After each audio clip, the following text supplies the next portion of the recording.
प्रणाम महाराज। महाराज शांतनु पुत्र श्रवण दरबार में हाजिर होना चाहते हैं। क्या कहा? शांतनु पुत्र श्रवण कुमार दरबार में हाजिर होना चाहते हैं? मंत्री जी, आप जल्द जाइए और उन्हें आदर सहित अंदर ले आइए। जो आज्ञा महाराज।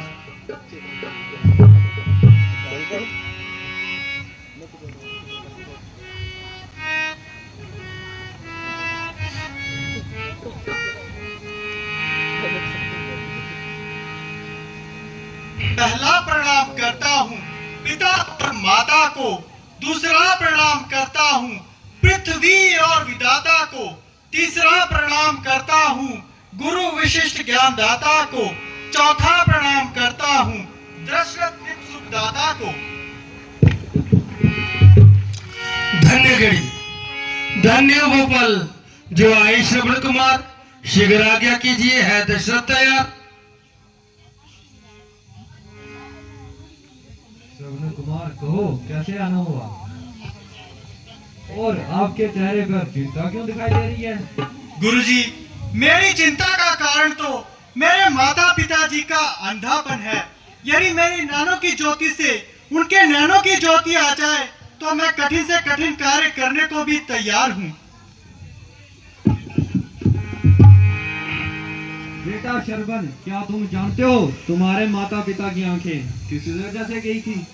नहीं गुरुजी, यदि आप मेरे माता पिता जी के अंधे होने का कारण बता दें तो बड़ी कृपा होगी।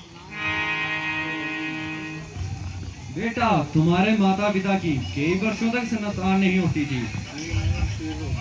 तब माता जी ने तुम्हारी भगवान के आगे मन्नत मांगी कि उनके घर बेटा होगा तो वो अपनी आंखें प्रदान में देंगे, खो बैठेंगे। और इस तरह से तुम्हारे माता पिता ने शर्त मान ली और फिर तुम्हारा जन्म हुआ। आज मैं समझा मैं अपने माता पिता का कितना ऋणी हूँ।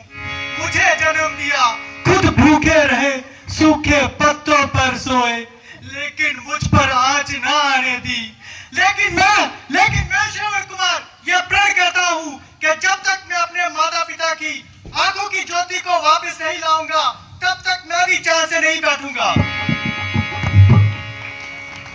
ये जीवा ना नाम जपे उनका तो बाकी खींच के जाऊं मैं।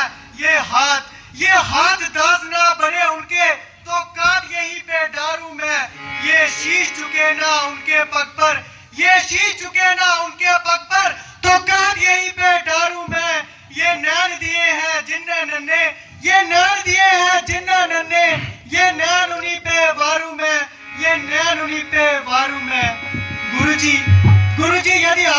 यदि आप मेरे माता पिता जी की आंखों की ज्योति को वापस लाने का कोई उपाय जानते हैं तो कृपा करके मुझे बता दीजिए।